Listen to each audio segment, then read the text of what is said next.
right then, lads, welcome back to Cossy's Arsenal podcast. My name is Cossy. Good morning, good afternoon, good evening, wherever you are in all parts of the world. We are back again. We're going to be discussing a couple of stories around Arsenal, especially Arthur Melo, especially the latest around the Arsenal midfield and all those options that we are actually trying to get in. But I think the big story is that Arsenal have had that kind of breakthrough, that kind of argument between them and Arthur Melo's agent, and that deal could be finalized very, very soon. So we'll be talking about that. But also, David Onstein in the last couple of minutes has actually put up something very interesting about Dusan Vlahovic, and his information, saying that Arsenal are willing to fund that deal. That is the information he has, and Fiorentina also willing to cash in on the player,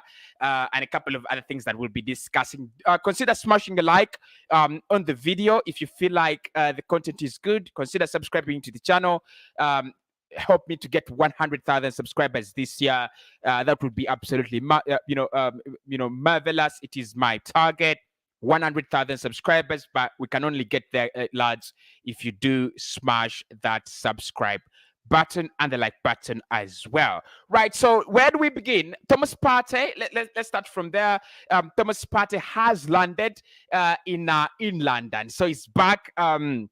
Of course, we spoke about the fact that they crashed out of the AFCON, losing to Comoros 3-2. It was a very, very bad picture. But Thomas Partey is now back, and we expect him to be available for the weekend game. He won't be available for the game against Liverpool today in the in the EFL Cup. Of course, look, he's much needed. I would really, really be happy if Thomas Partey is part of the squad that's going to play Liverpool. But I think it would be too early. He might need to self-isolate. He might need to stay away from contact for a couple of days, probably a week. But I think he will be available for the game that we'll be playing against Burnley over the weekend. I think he will be available. So Thomas Partey is back. That is a huge update for Arsenal. And then the other huge update is that Pierre-Emerick Aubameyang has received offers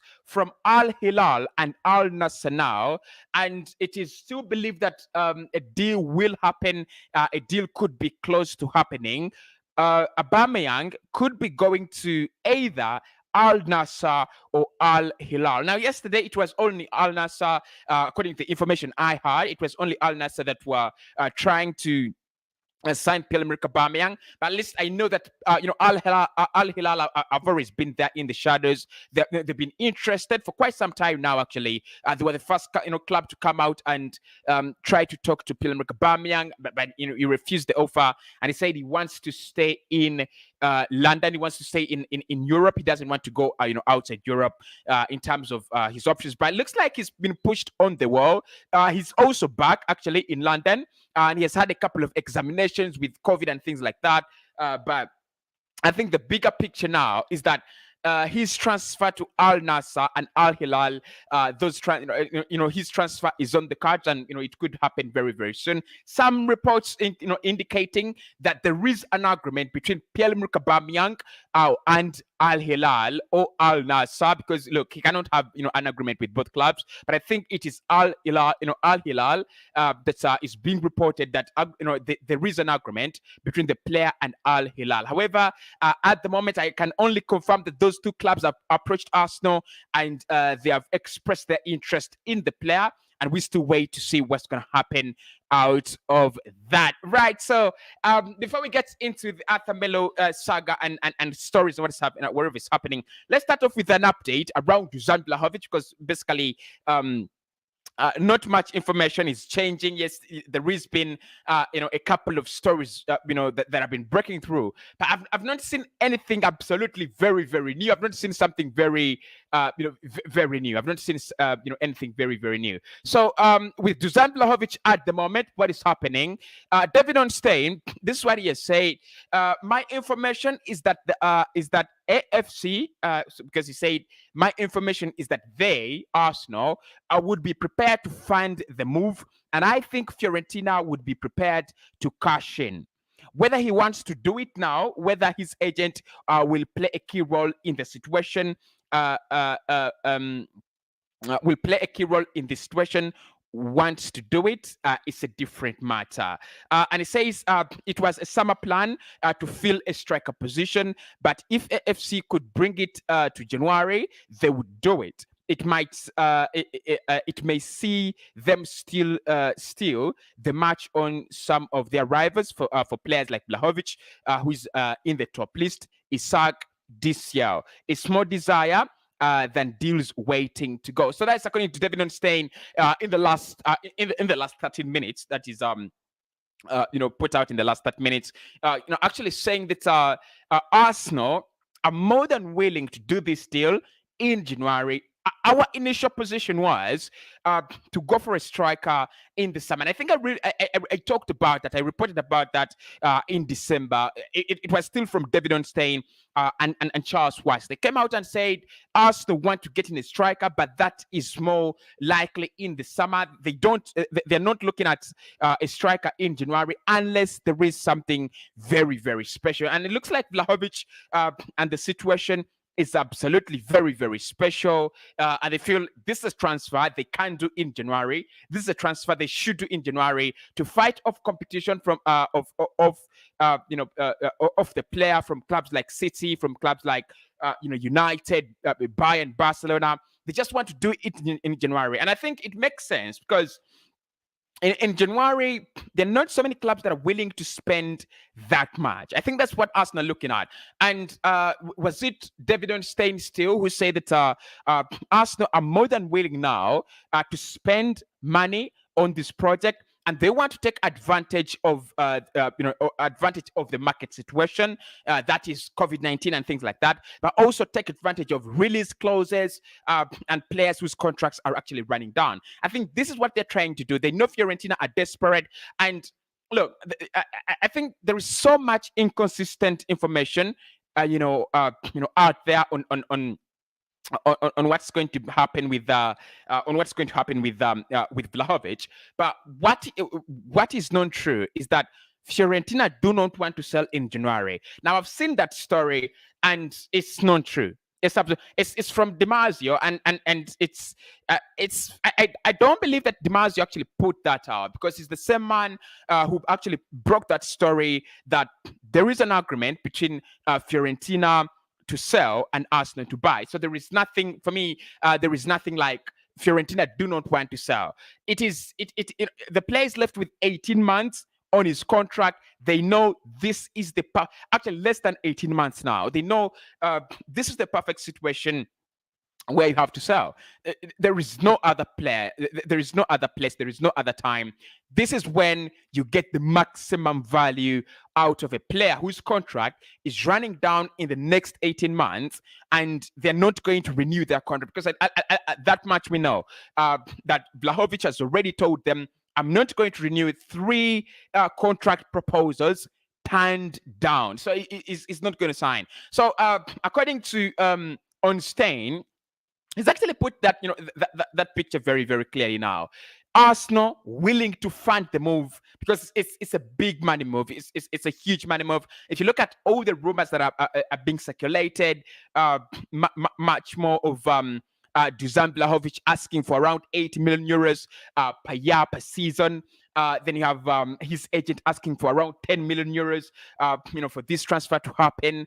And then you also have in on top of all that, you're also having Fiorentina asking for not less than 65 million euros plus Lucas Torreira. So if Arsenal are actually willing to finance that move, if Arsenal are actually willing to fund that move, it shows you that this one could be one that that happens maybe late, very, very late in January, maybe kind of late. We'll discuss the contract that has been put on table by Arsenal and the players actually contemplating and thinking about it. I just feel like there is something more that we're not getting onto this deal. I mean, it's evolving well for me. It's really evolving well. It's a high it's a high profile move. So maybe they're still waiting for competition. They're still waiting for other clubs. But if they're still waiting for what other clubs are going to say, they're making a huge mistake. I don't think there is a club that's going to put up 77 million euros in this January.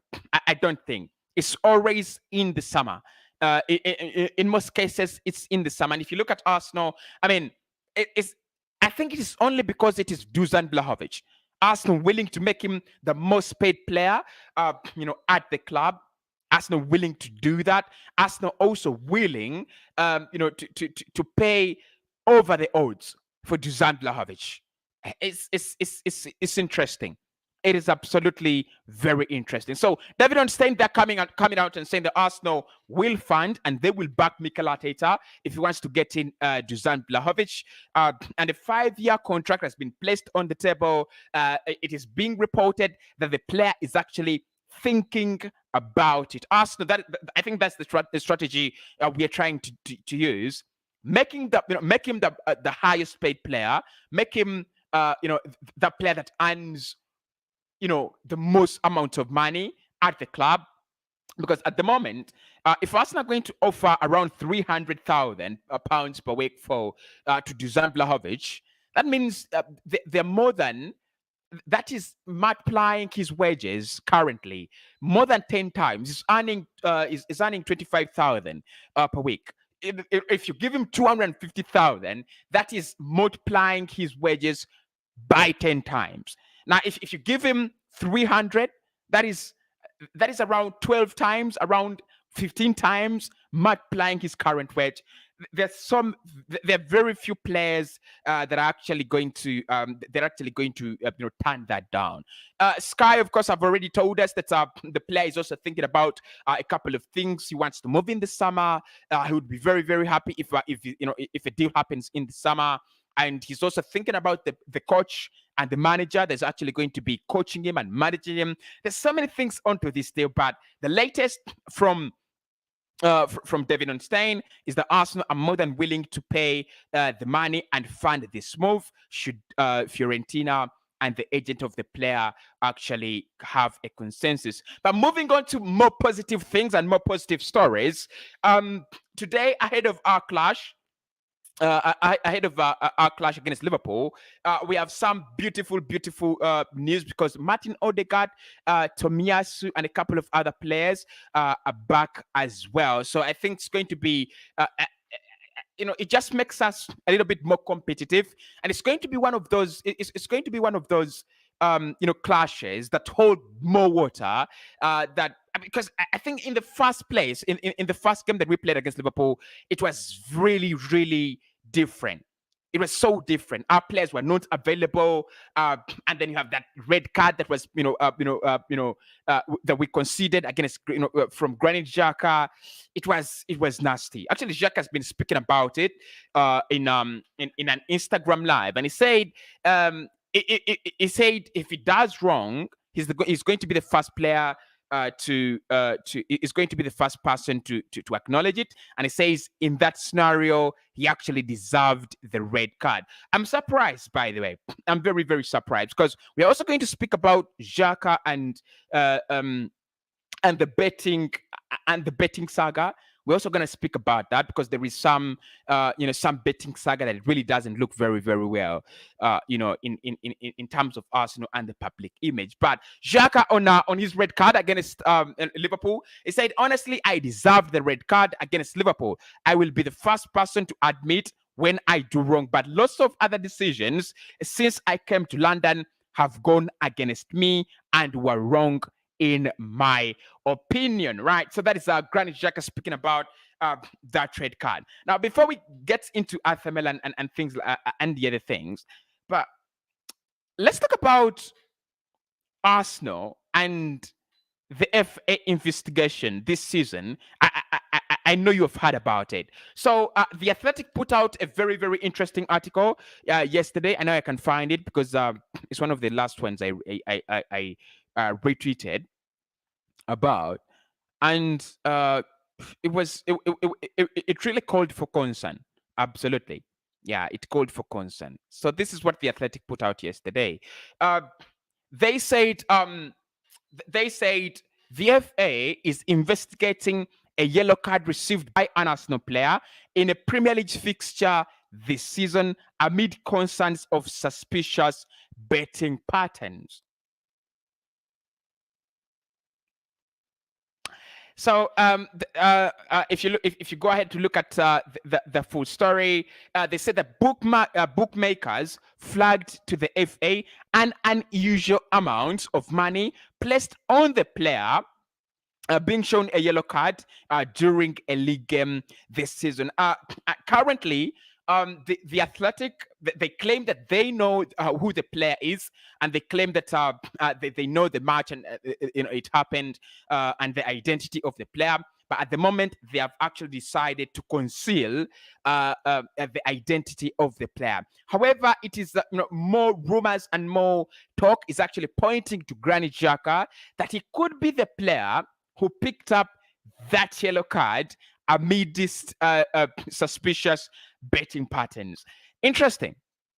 Absolutely interesting. I mean, at first I was thinking, how do I react to this?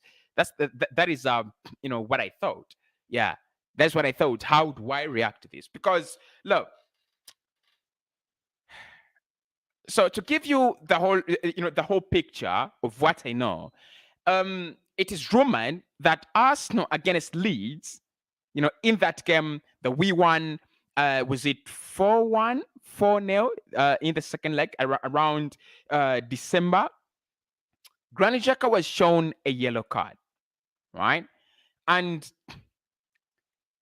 according to the FA and the Athletic, because those are the two primary sources of this story, Xhaka gets that that yellow card, but there was a ticket, there was a betting ticket that was suspicious because a lot of money was staked on him getting a yellow card. Now, the identity of the player is not yet confirmed. It could be Gabriel, it could be any other player at Arsenal, because for me, when I saw the story, by the way, I first thought it was Arsenal, because I first thought it was Gabriel, because the yellow card he picked up, the first yellow card he picked up against Manchester City, it looked, look, I didn't even notice that he got a yellow card.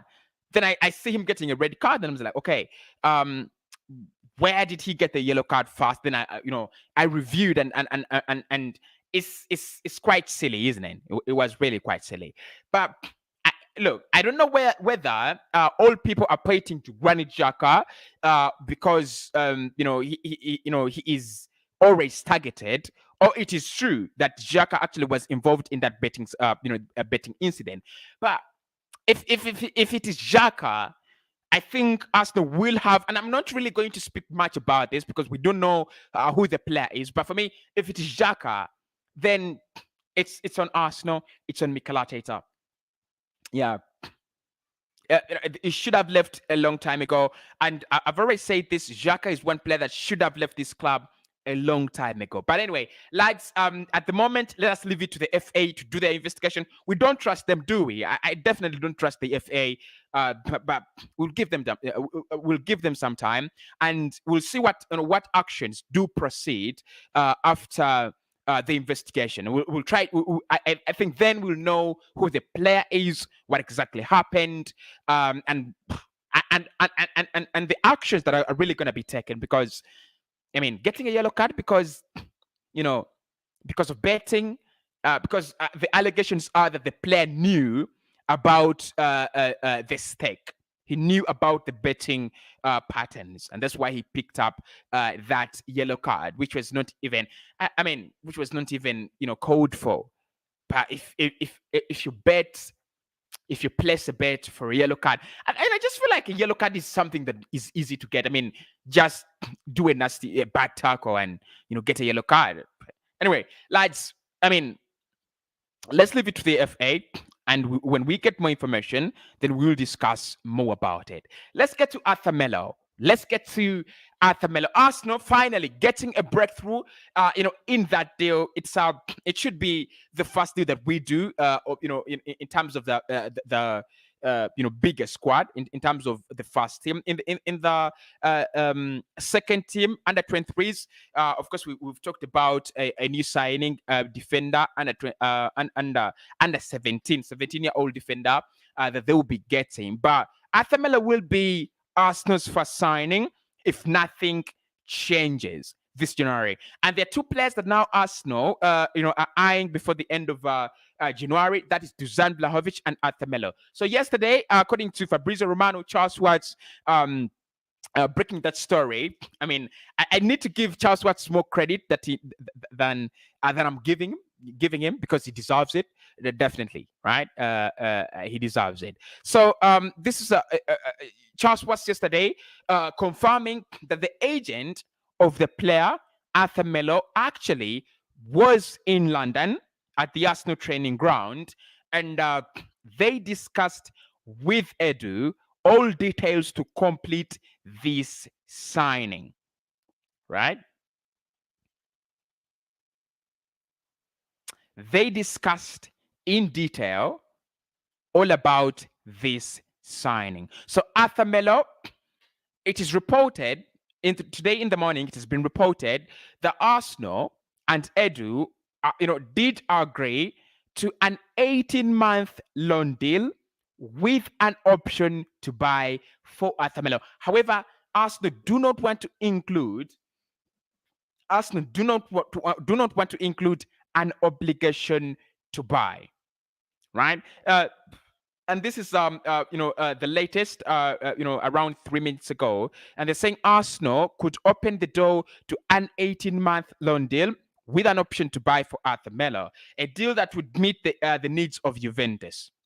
The replacement is Zakaria, easier than Guimaraes of Lyon. Borussia Mönchengladbach could settle for around 5 to 6 million euros to let him go. So I think this one, lads, is one that it might not get done before the weekend, because we know Arsenal do stall in deals as well. It's not only Juve. Arsenal do stall as well. They always, take their time to do these deals, to do deals and things like that. But I think this one is one that Arsenal will get done. It's in that direction. The player already has agreed to join Arsenal. And that much we know. The agent has been there at Arsenal. They have discussed with Arthur Melo. There is that kind of Brazilian connection. But I think Arsenal have done well in this deal. It was more of a compromise between Juve and Arsenal. Juve's demands being so high, 18 months with an obligation to buy, and the obligation, the price they wanted was around 35 million euros. That is what they wanted. On the other side, Arsenal were talking about a 6-month loan deal, a dry deal, a straight deal without anything, without an obligation to buy, and with no option to buy. Juve did decline to that, and they said Arsenal need to take the player on an 18-month loan deal with an option to buy, and they will have to give them time. We'll have to give them time to find a replacement. And I think, look, if they're going to go for Zakaria, it's easy. It is absolutely easy. Give Gladbach 10 million euros or give them 8 million euros, and then that deal is done. We know Juve are good at that. They're just good at getting those, getting in those, how are they called? Those, bargains. They're good at that, aren't they? So I think this is a good deal for us. It's getting done. I can't promise that it will get done over the weekend. Or before this week ends. But what I'm sure of is that it will get done next week. Medicals and things like that, personal terms, not a problem.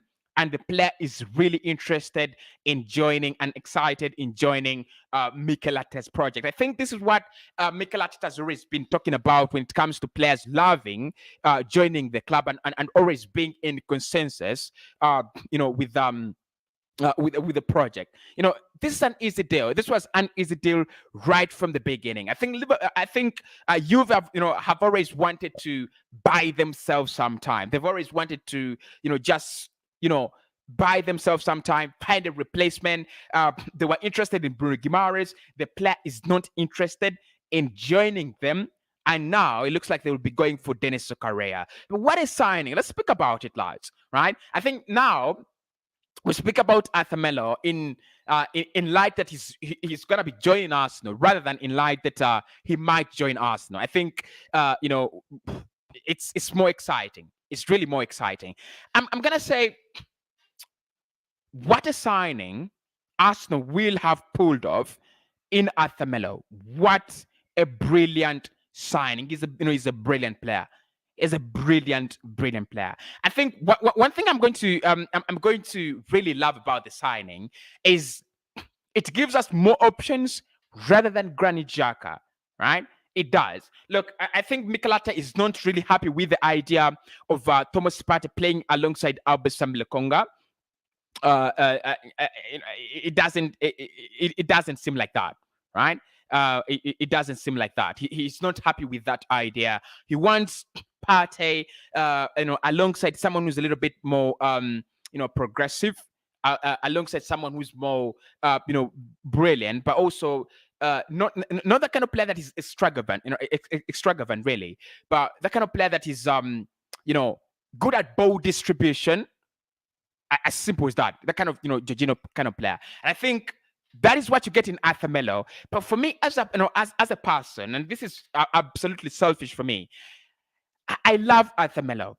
I love players that think, outside the box. I think when Arsenal will be getting their own Kovacic. We're getting our own kind of Kovacic. I think Kovacic is a more hard worker than Melo. He works hard. He covers more ground. I think defensive wise, when you play him alongside N'Golo Conte or Jorginho, he's very, very supportive when without the ball. Right? He's better than players like Tielemans and Melo. But Melo, think about it. If we had a player like Melo against Manchester City, I think we get a very, very different kind of result. I'll keep on saying Manchester City because it's the only game we've played in the Premier League this season, isn't it? Oh, sorry, this year. How did I say this season? This year. Just a moment.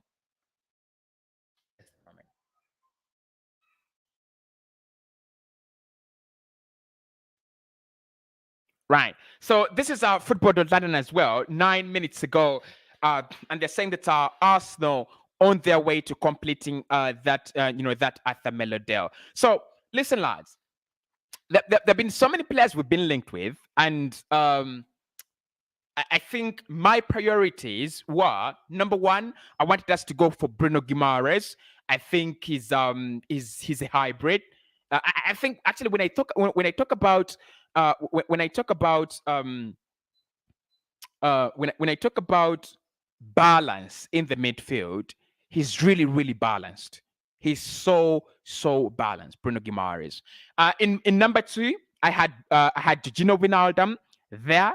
I was much interested in getting in Gino Wijnaldum because he's played in the Premier League. He's got that kind of experience. So if you bring him in at Arsenal, he's just going to be, actually a leader and lead by example. He's done it. He's achieved it, in the Premier League in the last 5 years, in the last 6 years with Liverpool. So I thought it would have been a sensible signing. Number three, I had Melo there. Because, look, I think Arsenal lacking something. When you look at our midfield as compared to other teams, we lack something. Liverpool, they play with Fabinho there, Jordan Henderson there, and then they could either play Keita or Thiago. That is how they set up. City, Rodri, De Bruyne, and then they could throw in Gundogan or Bernardo Silva as part of the midfield three. And you can see that there is, in all the midfields, look at Leicester City, they have Ndidi, Somare, and then Tielemans, right? And then Maddison. They just have the kind of, they have that brilliant central midfielder that is more like a supportive 10, that kind of player that, is going to create for you more chances, that kind of player that's going to, make things a little bit more exciting. I think Odegaard is a good player, and we know that. I won the debate, by the way, lads. So if you're here and you remember that we had the debate between whether Martin Odegaard is good for the Premier League or not, hit the like button. Please do, because I want that debate. I told you he's not slow. He freezes time, right? We're not going to have that debate again. But I think, and why I like Arthur Melo, by the way, is that Melo is a very, very different kind of player from Martin Odegaard. Melo doesn't freeze time. Actually, he works within the speed. If it's counter attack, then he's going to be that kind of player. If you're playing at a slow pace, he's that kind of player. He's so adaptive, very, very adaptive. Let's look at some of the statistics he has done for Juve in the Italian Serie A, right? So this season, 8 appearances. They should let him go. They're not even giving him game time. 8 appearances, 0 goals, 0 assists. Last season, 22 appearances, 1 goal, and 0 assists. And I know many people are going to tell me, Cossy, those statistics are not good enough. We don't need him, but we definitely do. At Barcelona, I think this is where he, his career actually was ruined, because he played there 2 seasons, 2018, 2017, 27 appearances, 1 assist, no goals there. And then 2019, 2020, 21 games, 3 goals and 3 assists. I think, it's one of those players. Consider him as a Filippo Coutinho. I think consider him as a Filippo Coutinho kind of player. He needs to revive his career. We know he's good. We know he's capable. We know he's brilliant, but he needs to get his career back on the road, right? So I just need to look at some of his statistics on FBref, and I'm going to show you how good he is, and in whichever aspect he's good at, right? So if you come to FBref, I wish I could show you this, but unfortunately I can't.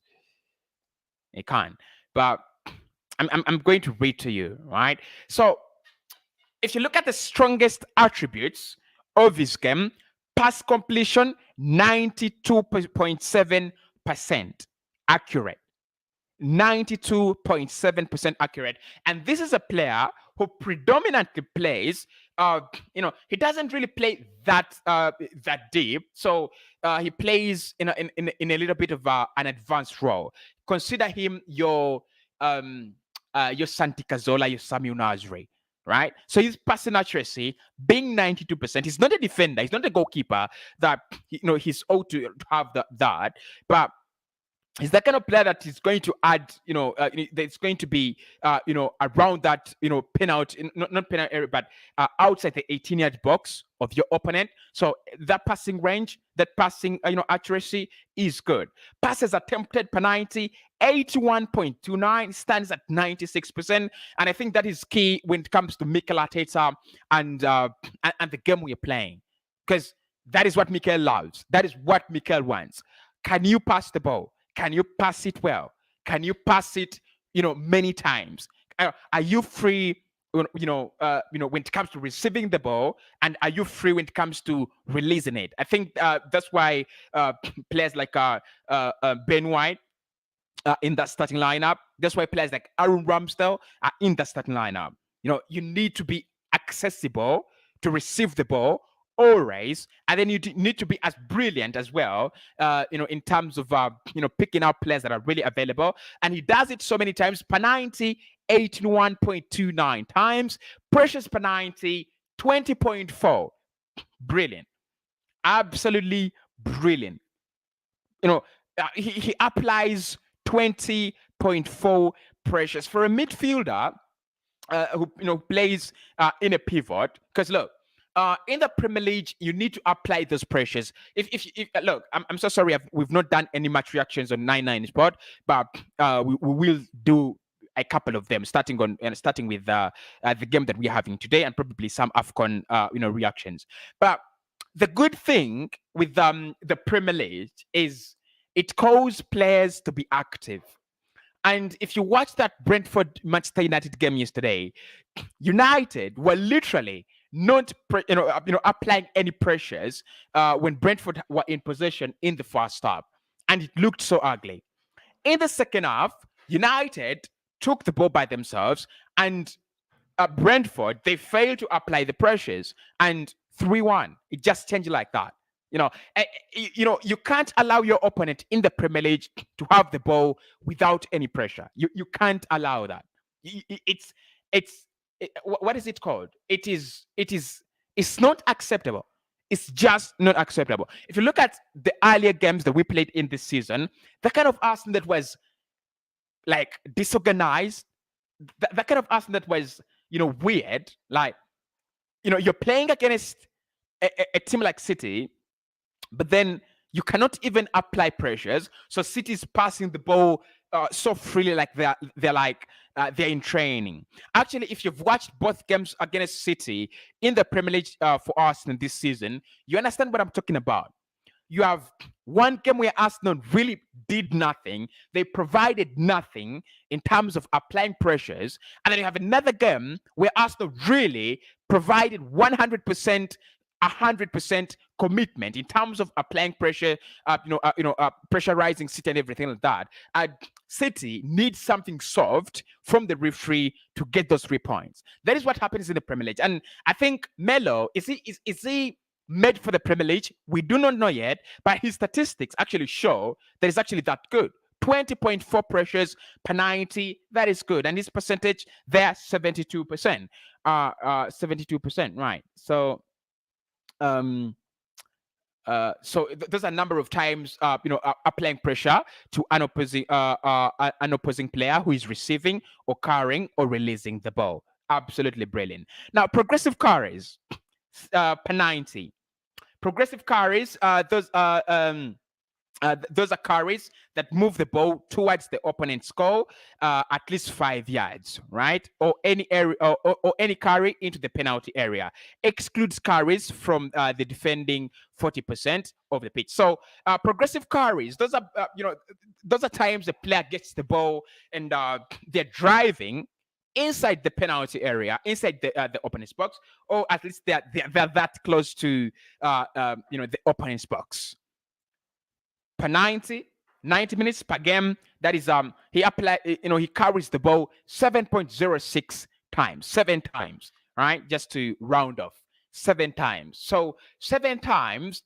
I think Partey, the times I've seen Partey, his progressive carries, I think honestly this season, Partey is having a good season at Arsenal. He's had a couple of games where he's not actually done well, but I still believe he's having quite a fair season. So his progressive carries for Thomas Partey around 5.9, and I think honestly, if you've seen the YouTube, I know you've done.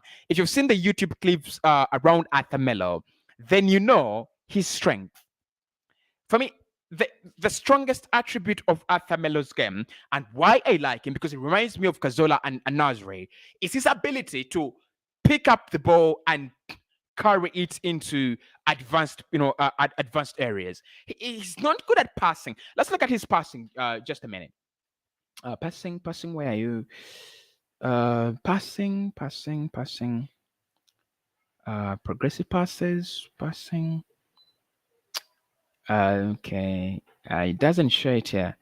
I just wanted I wanted those crossfield passes and long passes that most central midfielders like Paul Pogba really do, but it doesn't give it to me here. It doesn't give it to me here. But again, progressive passes recorded, it stands at at 82%, 5.5 per 90. That means it is still very good. So pressures, good. Progressive carries, good. And that is his trademark. That is the strongest point of his game.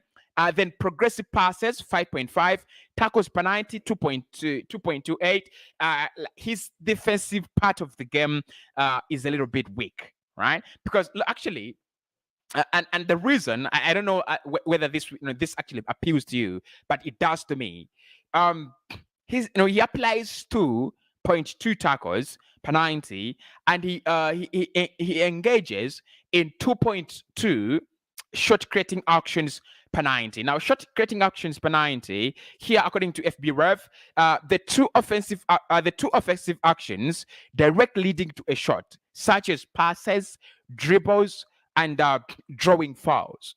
Right, a single player can receive credit for multiple actions, and the shot taker can also receive credit. So shot creating actions, you're talking about progressive carries, you're talking about dribbles, you're talking about those assists, passes that lead to a shot. You're talking about fouls, number of. I think at Arsenal, let me give you an example. At Arsenal, the most relevant player in terms of shot creating actions is Bukayo Saka.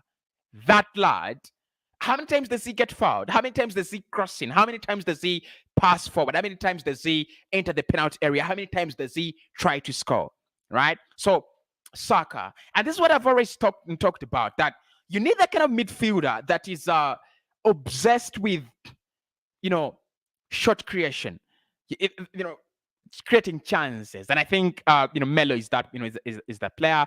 Progressive passes recorded per 90, 1.57. Dribbles completed, 1.33, and he stands at 85% there.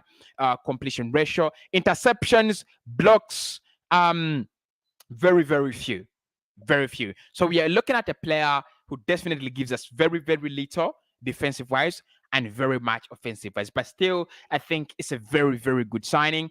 I mean, I'm excited to see what Thomas Partey will do when he plays alongside a player like Arthur Melo, because remember, look, he played alongside Saul Niguez at Atletico Madrid, and it was a good partnership. But Saul Niguez is the kind of player that is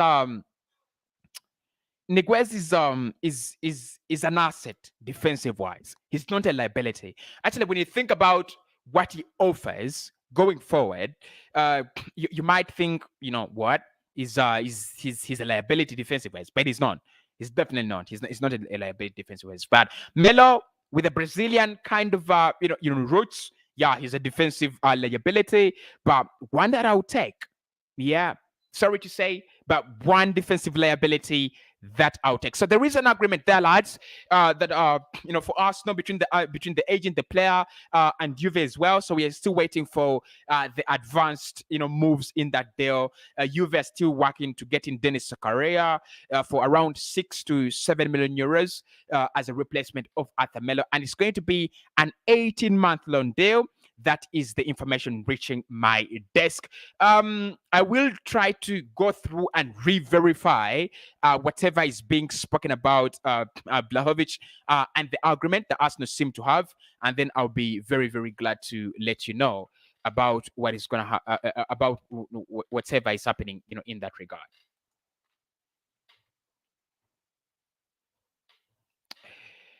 Right. So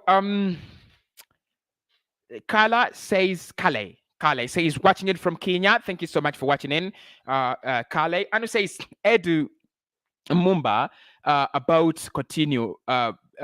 Eddie Mumba about Coutinho. Baka want option to buy from Arsenal, but Coutinho doesn't suit our project. Look, let's speak about Filippo Coutinho, because I know that the fact that he's come to Villa and he scored on his debut, and also created a beautiful chance for Jacob Ramsey. Many Arsenal fans were concerned, and they felt like this is a deal that Arsenal should have done, and I felt like that as well, really. But you remember the talk we had on this channel. We can't be hypocrites, can we? We say doesn't suit our project and things like that. I think the commitment that Aston Villa put in that deal, Arsenal were never gonna offer it. Please do smash a like on the video. Thanks everybody for doing that. Hit the like button. The level of commitment, the level of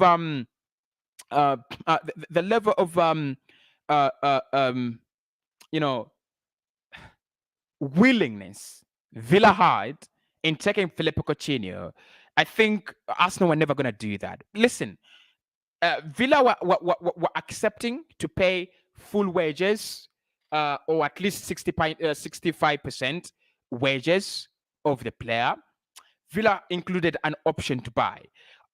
Arsenal wanted just a dry loan. We wanted a dry loan, nothing more, nothing less. Dry loan, right? And we, of course, we thought Barcelona were desperate, because they were. They wanted to, they wanted to register Ferran Torres, but it didn't work out. Yeah, it didn't work out. I think that is the truth about that deal. Make sure you hit the like button, people. Thanks everybody for doing that. Watching from Somalia, tell me about Vlahovic. I think he will come in 23 days, very, very soon. Tony says, hit the like button, people. So please do make sure you hit the like button, people. It really, really helps, helps the channel grow. And it's growing. So look, I mean, you've done it. You've made the channel grow. It's amazing that we have numbers even when we've been 10 days away, right? So you guys have, made this channel grow. And there's absolutely no reason as why we desert it, right? So Dai says watching in from USA, Arizona. Love this program. Thank you so much. I'm humbled. Maximen says watching in from Namibia. Thank you so much. Wow, this is wide. This is wide. At times I do forget that this is international, by the way, lads. But you keep reminding me. Hi, Cossy. Kennedy from Kenya. How are you doing, Kennedy? Hope you're doing well. Onyango from Kigali, Rwanda. My neighbor here. Right. So. Right, Arsenal are too stingy to do deals. Instead of doing deals as fast as they can, they will not do it. They will not do it years ago. But why? You always talk about trophies without spending the money. I think transfers are tricky. And I think Arsenal cannot get this blood off their hands at the moment because they're known for stalling. But I think this time it is not Arsenal really. We're trying. And am I doing PR for Mikel Arteta and the process? Should I do some PR? Let me do some PR. I think we're trying. Yeah, I think we're trying. But January deals are not that easy, lads. Let's talk about Newcastle. Because if Newcastle wanted to get in Steven Botman, they failed. But if it was in the summer, trust me, Steven Botman would be at Newcastle. They've tried to get Diego Carlos. At the moment, it is still stalling. In January, it is hard unless you're triggering release clauses like they've done. Actually, I would say Newcastle have only completed one signing this summer. This January, and that is Kieran Trippier. Then they triggered the release clause of Chris Wood at Burnley.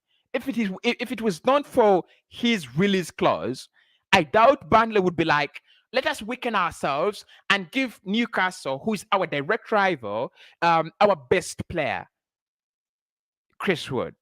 They can't do that. They definitely can't do that. So in January, it's all about weakening a team to strengthen your side. It's not that easy. It's not that easy. So in January, I can defend Arsenal through and through. In the summer, we've been trash. Yeah. In the summers, in the recent summers, we've been absolutely trash, doing transfers very late, and I can't defend them there. Right? I'm a very, very bad PR, and I'm a very, very bad PR. But look, guys, Melo is a good signing. Melo is a very good signing. Let's discuss Arthur Melo, right? Would you rate? Let me ask you this, guys. Do you rate Arthur Melo more than you would rate Dennis Zakaria and Granit Xhaka, right? Because both of them are Borussia Mönchengladbach, Borussia Mönchengladbach products. So we could just hold them together. Because do you rate Arthur Melo more than Zakaria and Xhaka? I rate Melo more than both of them. I think actually Melo is clear of Xhaka and clear of Zakaria. And anyone is going to say, Cossy, why do you compare Zakaria to Arthur Melo? Zakaria is more of a defensive midfielder, but I mean, it was one or the other, and we've decided to go for Arthur Melo. For me, Melo is fantastic. He is a fantastic signing, and Arsenal, are doing well by getting him in. Watching in from this is Dan Ampade, watching in from DR, DRC. Thank you so much. DRC, are you there in AFCON? I mean, I just lost track of AFCON. I'm so bad, but I think are DR there in AFCON? they're not there. You're not there. But 2023 could be your year. I mean, you've had the likes of Yannick Bolazi and but I think you didn't qualify, but you should qualify. I think there is some quality in DRC, and actually I'll be doing our match reaction alongside the FA, alongside those, how are they called, alongside those AFCON games today, right? So make sure you do tune in on 99 Sport. And of course, we'll be here for our match reaction as well. So it's going to be a long day for me. Welcome, Arthur. Cossy, welcome back. Thank you so much, Gerard. Thank you so much. Hello, Cossy. This is Matthias. Thanks for the show. Thank you so much, Matthias. Absolutely. I'm loving life with this channel. I'm telling you, I'm definitely loving life. Cossy, give us the probable lineup for today's game. Watching it from West Africa. It's sorry, from Kenya. Did I say from West Africa, Kenya? Kenya is East Africa. Njane. Yeah, Kenya is East Africa. But predicted lineup. I mean, it's a shame that I've not done that, right? Isn't it? It's a shame. But we're gonna have that, preparation stream. You're gonna have that preparation stream to the game, and I will do all that. But right, why not? Starting lineup, predicted lineup. Look, listen. It's an important fixture. It's an important game. It's a very, very important game. So I'm going to go with Ramsdale in goal. Ben White, Tomiyasu is back. So Ben White, Tomiyasu, Kiantieni, and Gabriel. Center back. That is my back four. Pate is not available. So Albasam Lokonga gets into the side straight away. Xhaka is not available. So I'll play. Again, it's interesting. Who do I play there? So I think we should play Odegaard. I don't say Lokonga. No, it's Liverpool. It's Liverpool. We can't play Odegaard. That's a weak pivot. That's a very, very weak pivot. Oh my God. What do we do? But I think there's no option.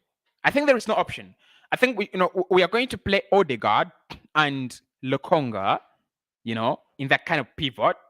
Then Smith Rowe will take up that number 10 role. Martinelli, Saka, and then Alexander Lacazette. That's it. There is no other way. There is no way out. Yeah, there is no way out. I think the pivot is of concern. Yeah. Tony says, Cossy, when are we calling in again? Very, very soon, by the way. Now I do have access to WhatsApp web. So very, very soon we should be able to receive those calls. We'll come back. We've been missing you. I mean, I missed you, lads. I definitely missed you, lads. This should have been our month to get to 40,000 subscribers, really, right? Because we've built it, but we've got nothing to be afraid of. We've built it, so it's gonna run through years. So we will get to millions of subscribers, and I missed you too, lads. I really, really missed you. So, lads, let's call it a show for now.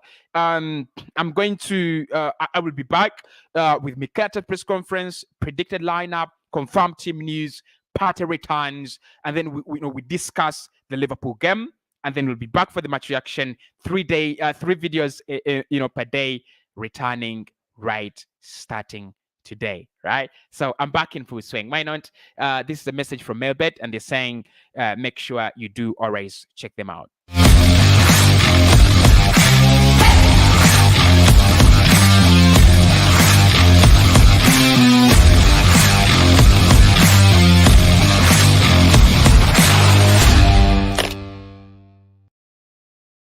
Right, and lads, have a wonderful evening. Speak to you very, very soon. Anywhere you go, you belong. Anywhere you say,